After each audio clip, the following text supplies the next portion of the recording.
Chinese automaker Chery has announced that just weeks after revealing a major breakthrough in solid-state battery technology, it plans to deploy this technology in a series production electric vehicle within this year, beginning with the Lifeng model under its premium Exceed brand. In October last year, Chery unveiled a solid-state battery prototype with a cell-level slash of 600 watt-hours per kilogram, developed by the Chery Solid-State Battery Research Institute. The battery uses an in-situ polymerized solid electrolyte system combined with a lithium-rich manganese cathode, a chemistry aimed at simultaneously achieving ultra-high energy density and stable low-temperature performance. This combination is particularly notable because most solid-state programs struggle to balance these two objectives, often sacrificing cold weather usability for higher laboratory energy density. According to Car News China, Exceed plans to equip this battery in the Exceed Lifeng, a shooting brake-style electric vehicle expected to deliver up to 1,500 kilometers of driving range, likely measured under China's CLTC testing cycle. More significantly, Chery claims this range can be maintained at temperatures as low as -30 degrees Celsius, which would represent a first for a production-intent electric vehicle. The company describes the battery as operating reliably and stably below freezing, directly addressing one of the most persistent pain points of conventional lithium-ion batteries. The Lifeng is also expected to feature an 800-volt electrical architecture and a 30,000 revolutions per minute electric motor, enabling 0 to 100 kilometers per hour acceleration in under 3 seconds and a top speed of 260 kilometers per hour. Previously, in December 2025, Chery announced that the Exceed ES8 shooting brake would be the first Exceed model equipped with solid-state electrification, offering up to 1,000 kilometers of pure electric range. With front-end styling closely aligned with the Lifeng, rather than immediately selling solid-state vehicles to private consumers, Chery plans a phased deployment strategy. The initial phase will involve a limited fleet dedicated to ride-hailing and rental services, where vehicles operate at high utilization rates under centralized management. Mass production is currently targeted for 2027, following extensive validation from real-world fleet operation.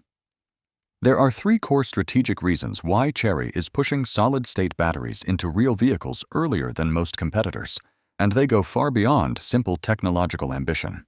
Cold weather performance remains one of the most stubborn barriers to EV adoption in North America, Northern Europe, and parts of Northern China. While price and charging infrastructure matter, consumer surveys consistently show that range loss in winter conditions is one of the strongest psychological deterrents. Traditional lithium-ion batteries using liquid electrolytes suffer from increased internal resistance at low temperatures, slower lithium-ion diffusion, and severe power limitation.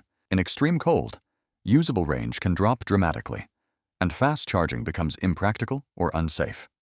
Chery's decision to push solid-state batteries early is fundamentally about breaking this bottleneck.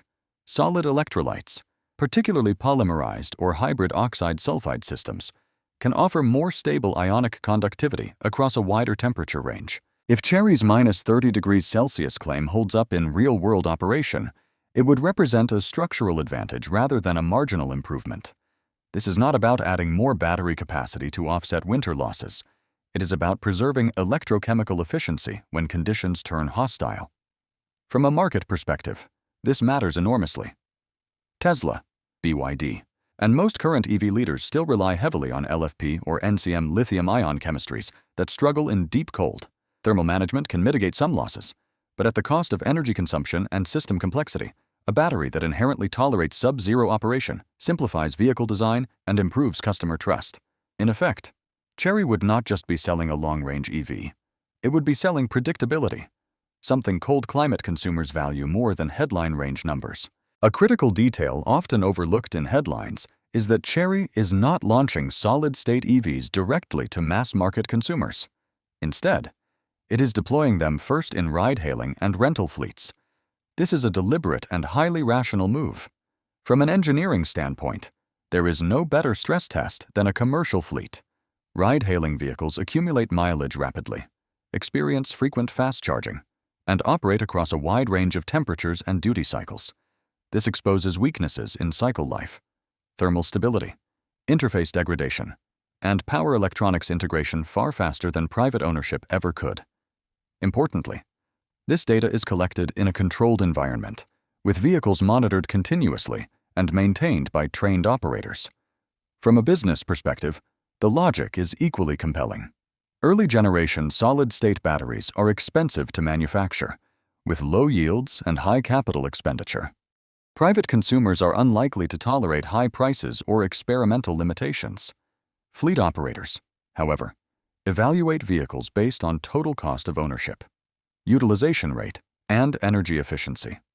High upfront costs can be amortized quickly when vehicles operate almost continuously.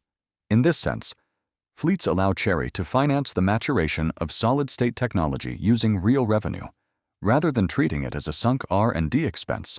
This approach also dramatically reduces recall risk. If issues arise, affected vehicles can be pulled from service without public controversy. Software updates, hardware revisions, and even cell replacements can be implemented quietly. It is a playbook that prioritizes learning speed and risk containment over early consumer hype. Perhaps the most important reason behind Chery's move is one that rarely makes headlines: manufacturing experience. Battery history shows that breakthroughs at the laboratory level are meaningless without scalable, repeatable production. Solid-state batteries introduce new manufacturing challenges: precision electrolyte deposition, interface bonding between rigid layers, mechanical stress control, and defect detection methods that differ fundamentally from liquid electrolyte cells. Companies like Toyota, Volkswagen, and QuantumScape have repeatedly emphasized caution, delaying commercialization timelines to avoid yield and durability risks. While this reduces near-term exposure, it also delays the accumulation of real-world manufacturing knowledge. Chery is making a different bet that early imperfection is preferable to late perfection. By entering limited production now, Chery begins climbing the learning curve years ahead of competitors. Yield losses, equipment bottlenecks, and cost drivers become visible only when factories run continuously. Each production cycle generates data that informs tooling upgrades, material sourcing strategies, and process optimization. By the time solid-state batteries approach mass adoption, early movers often enjoy structural cost advantages that late entrants cannot easily replicate. This learning curve advantage may ultimately matter more than headline energy density. A solid-state battery that can be produced reliably, repaired efficiently, and integrated smoothly into existing vehicle architectures will win over one that remains trapped in pilot-scale perfection.